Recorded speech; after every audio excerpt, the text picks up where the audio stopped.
할렐루야. 여러분들 혹시 찰리 채플린이라는 사람 잘 아시죠? 영국의 굉장히 유명한 코미디 배우인데요.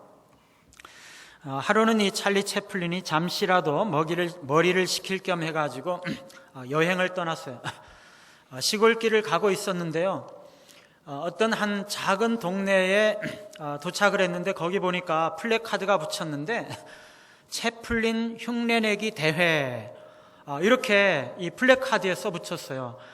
이 깜짝 놀라가지고 이렇게 너무 호기심이 생기고 궁금해가지고 이 찰리 채플린이 거기에 참여를 했다는 거 아닙니까? 이렇게 구경을 하러 이렇게 들어갔어요. 그때 보니까 사람들이요, 이 찰리 채플린처럼 똑같이 이 분장을 하고 이 옷이라든가 모자라든가 이런 것들을 분장을 하고 나와가지고 찰리 채플린처럼 흉내내면서 이 표정이나 말이나 이렇게 하면서 흉내를 내더라는 것입니다.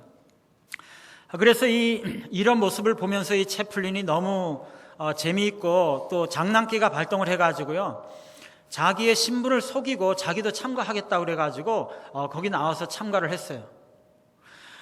여러분, 그런데 그래서 평소에 자기가 하던 대로 그대로 이제 앞에 나와서 그렇게 했습니다. 여러분, 그런데 누가 1등을 했을 것 같습니까? 당연히 이 찰리 채플린이 1등을 할 것 같죠.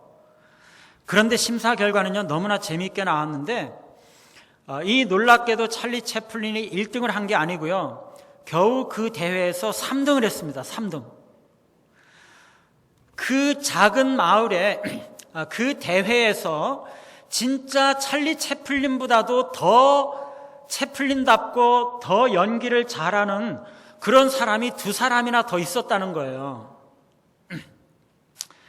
이 남대문 시장 이야기인데요, 정말 있었던 이야기인지는 모르겠는데 어떤 사람이 참기름을 사기 위해서 남대문 시장에 갔대요. 그랬더니 참기름집이라고 이렇게 팻말이 붙여 있더래요. 거기 들어가려고 딱 보니까 옆에 순참기름집이라고 붙여 있는 거예요. 그래서 이게 더 좋은가 보다 그러고 그 순참기름집으로 가려고 보니까 또 저만치 저쪽에 진짜 순참기름이라고 되어 있는 거예요. 예. 그래서 이제 그쪽으로 가다 보니까 또 하나 정말 진짜 순참기름, 그래가지고 이 팻말을 써서 붙였다는 것입니다. 여러분, 우리가 먹는 기름 중에 콩기름, 들기름, 유채기름, 무슨 기름, 돼지기름, 비계 이렇게 많이 있는데 그 중에 이 참깨에서부터 나온 이 기름이 가장 맛있는 기름이다. 이것을 강조하기 위해서 참기름이라고 하는데, 참기름이라는 말에 부족해가지고 진짜 참기름, 순참기름, 정말 진짜 순참기름, 이렇게 수식어가 막 붙는다는 거예요. 여러분, 이게 왜 그래요? 가짜가 있다는 거예요. 가짜가 판친다는 거죠. 여러분, 요즘에는요, 가짜가 판치는 세상에 반지나 귀중품, 가방뿐만 아니라 거의 모든 물건들이 가짜가 있어요. 여러분, 우리 이웃나라, 큰 나라 중국은요, 짝퉁 천지예요. 짝퉁이라고 그러죠. 거기 보면은 거기 가서 보면은 가방이라든가 시계라든가 이런 것들 뿐만이 아니고 그냥 모든 게 그냥 다 짝퉁이 있어요. 심지어 계란이나 쌀이나 고기와 같은 것들도 짝퉁을 만들어 가지고 판다는 것이에요. 중국 사람들 정말 대단하죠. 그렇죠? 최근에요, 기독교에 대한 신뢰에 관해서 여론조사를 했는데 우리나라 사람들에게 기독교를 신뢰하느냐 이렇게 물었더니 32%가 신뢰한다고 대답을 했고 63%가 신뢰하지 않는다고 대답을 했어요. 젊은 사람이든 늙은 사람이든 전체 인구의 약 3분의 2 가까이 되는 사람이 나는 기독교를 신뢰하지 않는다, 그렇게 대답을 한 겁니다. 여러분, 왜 이렇게 되었습니까? 가짜 그리스도인들이 너무나 많기 때문이죠. 교회가 교회답지 못하고 성도가 성도답지 못하기 때문이고, 우리의 예배가 예배답지 못하고 우리의 신앙이 바른 신앙을 가지지 못하고 있기 때문에 입으로는 그리스도인임네, 말로는 내가 교회를 다닌다 그러는데 행동과 삶은 참된 그리스도인의 모습과는 너무나 다른 사람들이 있기 때문에 욕을 먹고 신뢰를 받지 못한다는 거죠. 여러분, 우리는요, 복음을 살아야 돼요. 복음대로, 성경대로 살아야 돼요. 말로만 하나님 믿는다고 말하지 말고 우리의 행동과 삶이 하나님 말씀을 실천해야 한다는 것입니다. 모양만 그리스도인이 아니라 우리 내면 깊숙한 곳에서 참된 그리스도인의 모습을 회복할 때 우리 교회에 대한 신뢰가 생기고 그리고 교회와 그리스도인들의 영향력이 나타난다는 것입니다. 오늘 이 빌레몬서는요, 1장밖에 안 되는 아주 짧은 서신인데 바울이 빌레몬에게 보내는 아주 개인적인 편지예요.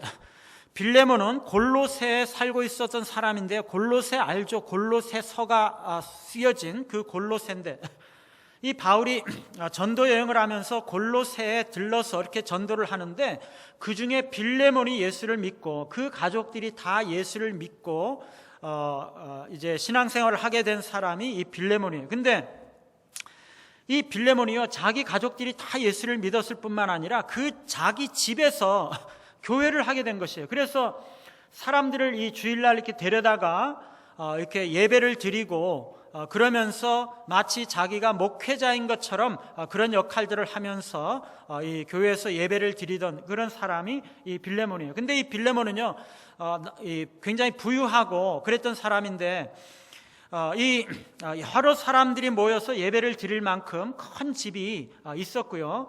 그리고 종들이 여럿이 있었어요. 종들을 여럿 거느리고 있을 만큼 부자였던 그런 사람이었는데, 그런데 그 집에 종들 가운데 이 오네시모라는 사람이 있었어요.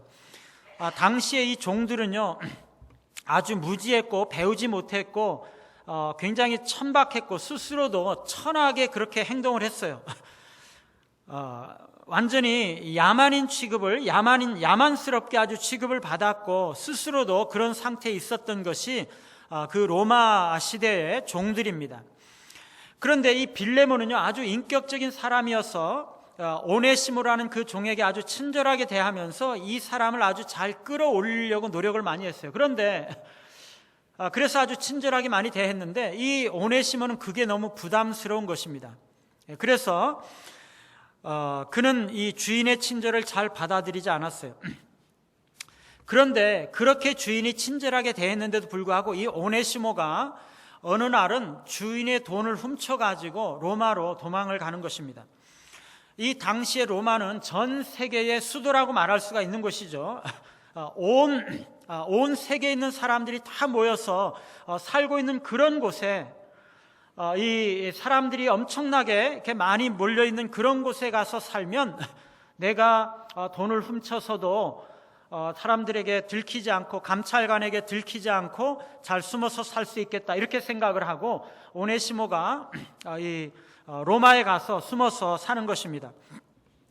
오늘날 여러분 그 큰 도시에 보면은 다 암흑가가 있죠. 어둠의 거리가 있습니다. 그래서 거기는 범죄도 이렇게 많이 일어나고요. 불황아들이라든가 이렇게 질이 좋지 못한 사람들이 막 우글거리고 그래가지고 어려운 그런 곳인데, 당시의 로마도 그런 곳이 있었어요. 그래서 이 오네시모가 그런 곳에 가서 이제 생활을 하면서 그런 정말 좀 이게 굉장히 나쁜 사람들과 함께 어울리면서 지냈던 것입니다. 여러분, 우리가 로마서 1장에 보면 당시의 그 로마 이교 세계가 얼마나 그 부패하고 악하고 이 어려운지, 정말 끔찍한지 잘 나타나고 있습니다. 그렇죠? 이 오네시모가 바로 그런 사람들 틈에 이렇게 같이 살고 있었던 것입니다. 그런데 이 사람이 로마에 가가지고 바울의 소식을 듣는 것이에요. 사실은 이 오네시모가요, 그 전에 골로새에 있을 때 바울에 대해서 이야기를 듣고 알고 있었어요. 왜냐하면 바로 그 주인이 바울이 전하는 그 복음을 듣고 예수를 믿고 예배를 교회 이 집에서 드리고 있었거든요.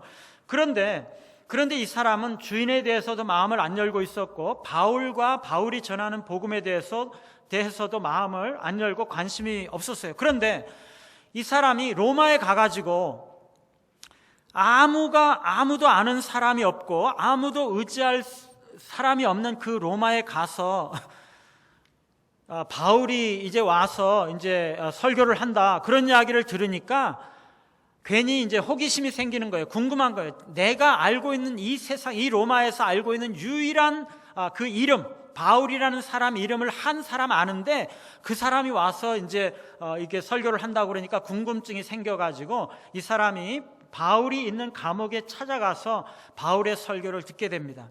그때 그가 예수님을 말씀에 바울의 설교를 들으면서 회심을 하고 예수님을 믿게 된 것입니다. 그래서 바울은 그를 갇힌 자 중에 낳은 아들이라고 이야기를 하죠.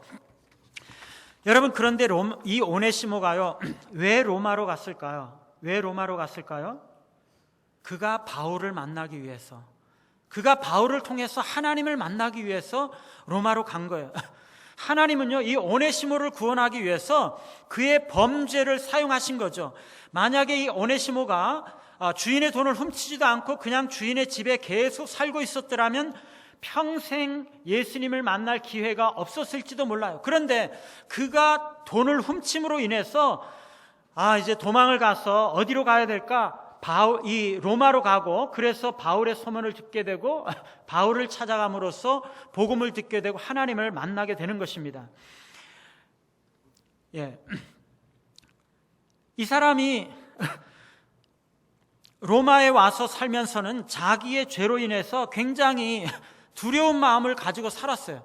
자기가 발각되지는 않을까 조바심을 하면서 살았는데, 아무 아는 사람도 없이 이 낮은 사람들과 어울려서 이렇게 살고 있다가 자기를 망치는 그런 삶을 살고 있었는데, 그게 말하자면 이 오네시모에게는 탕자와 같은 심정을 주었던 것이라고 볼 수가 있어요. 그렇죠? 탕자, 아버지를 떠나 먼 나라로 갔던 그 탕자처럼 너무나 비참한 자신의 이 신세를 바라보면서 이제 누구라도 만나야 되겠다, 이런 생각을 하게 되는 것입니다. 그래서 하나님을 만날 준비가 되어 있어서 하나님은 그에게 바울을 만나게 하시고 바울을 통해서 복음을 듣게 하시고 예수를 믿게 하신 거죠. 여러분, 이 오네시모의 그 인생, 그 인생 속에 하나님이 역사하셔서 하나님께서 그를 골로새에서부터 로마로 보내신 것입니다. 그래서 그를 거기서 하나님의 섭리로 바울을 만나게 하시고 예수를 믿게 하신 거죠. 이 오네시모가 이 로마로 갔던 그 길에는요, 하나님의 섭리의 역사가 있는 것이에요. 제가 제 고향이 제주도인데, 제주도에서 대학교 오면서 물론 서울로 왔지만, 서울로 내 인생을 생각해 볼 때 내가 왜 서울로 와서 대학을 했어야 했을까? 하나님을 만나기 위해서였다, 저는 그렇게 생각을 합니다. 하나님께서 나의 걸음을 인도하셔서 거기서 친구들을 통해서 하나님을 만나게 되었습니다. 혹시 여러분 가운데 인생의 방황을 하고 있는 자나 이미 예수님을 믿었지만 여전히 신앙의 방황을 하는 자가 있다면 오늘 이 자리에서 여러분을 향해서 부르시는 하나님의 음성을 부르시기를 바랍니다. 그분의 음성을 듣고 그분의 인도하심을 받으시기를 바라요. 오늘 이 편지는요, 바울이 자기가 전도해서 설교를 통해서 전도한 이 오네시모를 원래 그 주인이었던 빌레몬에게 돌려보내면서 이 오네시모를 잘 형제처럼 잘 받으라, 잘 용납하고 인정해 주라, 이렇게 권면하기 위해서 쓰고 있는 편지라고 이야기할 수가 있습니다. 그런데 이 편지에 보면은요, 바울의 인격과 삶이 아주 잘 나타나고 있어요. 바울은 복음을 실천한 사람이라고 할 수 있어요. 복음 그대로 산 사람이었고 그의 인격과 삶 속에 복음이 녹아있는 사람이었다, 그렇게 말할 수가 있어요. 그래서 우리가 바울과 같이 그렇게 될 필요가 있습니다. 우리가 간단하게 세 가지만 정리해서 말씀을 드리면은요, 첫 번째, 바울은 겸손한 사람이었어요. 바울은요, 빌레몬을 전도하고 빌레몬을 양육한 영적인 아버지지만, 그래서 그가 단도직입적으로 오네시모를 용서하고 받아들이라 이렇게 명령을 할 수도 있는 그런 상태의 지위에 있었던 사람이에요. 뿐만 아니라 이 바울은 그리스도께서 온 세계로 복음을 전하라고 사명을 주어서 보냈던 사도잖아요. 당시의 사도들은요, 교회의 지도자들이라든가 목회자들 그리고 모든 성도들에게 이렇게 훈계하고 명령할 수 있는 그러한 권한과 책임이 주어져 있던 사람들이었습니다. 특히 이 빌레몬에게는 자기가 전도를 해서 이 빌레몬이 예수를 믿었기 때문에 빌레몬에게 충분히 명령을 할 수 있는 그런 위치에 있었던 사람이에요. 그런데 이 바울은 그 사도로서의 자신의 권한을 사용하지 아니하고 사랑으로서 아주 정중하게 부탁을 하고 있는 것입니다. 여기 보면 바울은요, 이 빌레몬을 영적인 아들인데 빌레몬을 동역자라고 표현하고 있습니다. 바울은요, 대사도잖아요. 대사도이고 너무나 탁월한 스승이고 그리스도의 일꾼이고 영적인 아버지인데 자기가 전도하고 그렇게 수고하고 가르쳤던 빌레몬을 동역자로, 즉 자기와 동등하고 자기와 또 동등한 그러한 사역자와 협력자로 인정을 한다는 것입니다. 뿐만 아니라 오네시모를 존중하고 인정했습니다. 11절에 보면은요, 바울은 빌레몬에게 오네시모가 전에는 내게 무익하였으나 이제는 내게 나와 너에게 유익한 자가 되었다, 이렇게 이야기를 하고 있습니다. 오네시모가 무슨 뜻이냐 하면은요, 유익한이라는 뜻이에요. 유익한. 그런데 전에는 뭐라고요? 무익했다고요. 이 오네시모가요, 그 전에는 이름값을 못하던 사람이었어요. 그런데 그가 예수를 믿고 변화되어서 정말로 이름값을 하는 유익한 사람이 되었다는 것입니다. 그래서 바울로부터 전도를 받고 이 사람이 오히려 바울을 돕고 바울을 섬기면서 바울에게 굉장히 유익하고 바울의 사역을 돕는 그러한 동역자가 되었다는 것입니다. 그래서 거기 보시면은요, 바울이 이 오네시모를 갖다가 내 신복이라고 부릅니다. 신복. 여러분, 아무나 신복이 됩니까? 그게 아니죠. 그를 잘 알고 믿을만하고 정말 가장 충성스러운, 신뢰하는, 뭔가 무슨 일이든지 맡겨줄 수 있는 그런 사람이 이제 신복인 거죠. 이 오네시모가 바울의 전도를 받고 그렇게 변화가 되었다는 것입니다. 그래서 이 오네시모가 빌레몬에게 간다면 나에게 유익했던 것처럼 당신에게도 유익할 것이니 그를 잘 용납하고 받으라, 이렇게 권고하고 있는 것입니다. 여러분, 이 세상에서는요, 지위가 높으면 아랫사람을 이렇게 함부로 이렇게 좀 편하게 대할 수가 많이 있는데 바울은 그렇지 않았다는 것입니다. 자기가 명령할 수 있는 사람에게 정중하게 겸손하게 대했다는 것입니다. 그것은 그가 그리스도를 닮았기 때문입니다. 두 번째, 바울은 빌레몬과 오네시모를 화해시키려고 했다는 것이에요. 바울은 빌레몬에게 오네시모를 보내면서 그를 영접하라고 말하고 있는 것입니다. 빌레몬이 바울을 영접하듯이 오네시모를 영접하라고 말하고 있는 것입니다. 여러분, 바울은요, 이 오네시모가 너무나 필요했어요. 내 신복이라고 말할 만큼 그 로마 감옥에서 자기를 도울 수 있는 사람들이 많지 않은 가운데서도 그래도 믿을 만한 그러한 사람으로서 이 오네시모가 너무나 중요한 일꾼인데, 자기 곁에 계속적으로 두고 자기를 섬기게 한 것이 아니라 원래 주인이었던 빌레몬에게 돌려보내는 것입니다. 왜요? 자기에게 있는 것이 유익하고 필요하지만 그것보다 더 중요한 것이 뭡니까? 이 빌레몬과 오네시모를 화해시키는 일이 더 중요하고, 육신의 주인이었던 그 빌레몬에게 오네시모를 돌려보내는 것이 무엇보다도 중요하다고 생각했기 때문에 돌려보내고 있다는 것입니다. 바울은 오네시모가 빌레몬을 잠시 떠나게 되었지만 그것은 영원히 당신 곁에 이 오네시모를 두게 하기 위한 것이다. 그러니까 잠시 훔치고 도망쳤지만 영원히 당신과 함께 거하기 위해서 하나님께서 그의 잘못을 사용하신 것이다, 이렇게 말씀하고 있습니다.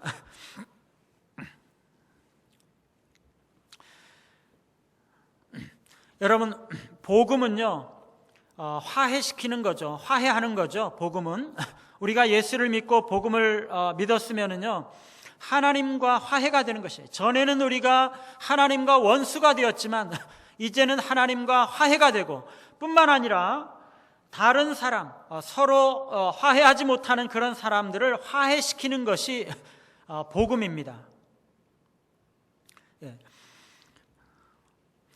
믿는 사람이 되면서도 다른 사람을 용서하지 못하고 화해하지 못한 채 살아가고 있는 사람들이 있다면 그것은 하나님과 교회를 욕먹이는 것이고 복음대로 살지 못하는 것입니다. 세 번째, 용서와 사랑입니다. 바울은요, 만일 오네시모가 빌레몬에게 불의를 했던 것과 빚진 것이 있다면 그것을 자기 앞으로 계산하라, 이렇게 말합니다. 바울은 오네시모가 지은 모든 죄와 그가 진 모든 빚을 탕감해 줬습니다. 그러면서 만약에 이 오네시모가 빌레몬에게 진 빚이 있다면 내가 그것을 다 갚겠다, 내가 그거를 감당하겠다, 이렇게 말하면서 다른 사람의 빚을 자기가 대신 감당하고 갚아준다는 것입니다. 그리고 19절에 보시면 빌레몬에게 내 자신이 나에게 빚진 것은 내가 말하지 아니하노라, 이렇게 말하고 있습니다. 여러분, 이 빌레몬은요, 바울에게 빚진 것이 많죠. 바울의 전도를 듣고 그가 전도를 받고 그가 예수를 믿게 되었고 새 생명을 가지게 되었습니다. 뿐만 아니라 바울로부터 계속적으로 도움을 받았고 교육을 받았고 훈련을 받았고 사랑을 받았어요. 그가 바울에게 받은 것들을 본다면 갚아야 될 것이 너무나 많은데 나는 그것들을 받을 것으로 생각하지 않는다, 난 그거에 대해서 아무 더 이상 이야기하지 않고 달라고 요구하지도 않겠다, 이렇게 말하고 있는 거죠. 은근히 뭐 하고 있는 겁니까? 내가 그렇게 했으니까 너도 오네시모에게 그렇게 해라, 이렇게 은근히 이야기하고 있는 거죠. 여러분, 복음은요, 용서하는 것입니다. 어떤 잘못이 있더라도 하나님을 믿으면 다 용서가 되는 것입니다. 하나님께서 용서하지 못할 죄는 없고 용서받지 않고 천국 갈 수 있는 사람도 없습니다. 우리가 어떤 큰 빚을 졌더라도 어떤 큰 죄를 졌더라도 그리스도 안에서는 그것이 다 용서가 된다는 것입니다. 사랑하는 여러분, 오늘날 교회가 영향력을 잃어버리고 있는 이유는 그리스도인들이 참된 그리스도인의 모습을 잃어버리고 있기 때문입니다. 복음대로, 하나님의 말씀대로 살지 않기 때문에. 그런데 오늘 바울은 그의 삶과 인격 속에 복음이 녹아있는 사람이었어요. 주인의 돈을 훔치고 도망간 오네시모는 하나님의 섭리로 로마에 가서 바울을 통해서 하나님을 만나게 되었습니다. 하나님은 그를 죄인이었을 때 택하여 주심으로 그에 대한 하나님의 사랑을 보여주셨습니다. 바울은 오네시모를 그의 원래의 주인인 빌레몬에게 돌려보내면서 빌레몬과 오네시모를 향한 그의 온유하고 겸손한 성품을 드러내고 두 사람을 화해시키고자 노력하고, 뿐만 아니라 오네시모와 빌레몬의 모든 빚을 탕감하고 또 빌레몬에게 오네시모의 빚을 탕감해 주고 용서해 주기를 요청하면서 이 바울 자신의 몸속에 녹아있고 복음이 녹아있고 그 자신이 복음의 원리에 따라서 살고 있는 사람이라는 것을 보여주고 있습니다. 여러분, 오늘 우리가 이 이야기를 보면서 바울의 그 온유하고 겸손한 성품을 닮아가시기를 바라고, 원수된 사람들을 화해시키려는 바울의 그러한 노력과 모든 빚을 탕감해주고 용서해주는 바울의 마음을 본받음으로써 하나님의 영광을 나타내시는 저와 여러분 모두가 되시기를 간절히 바랍니다.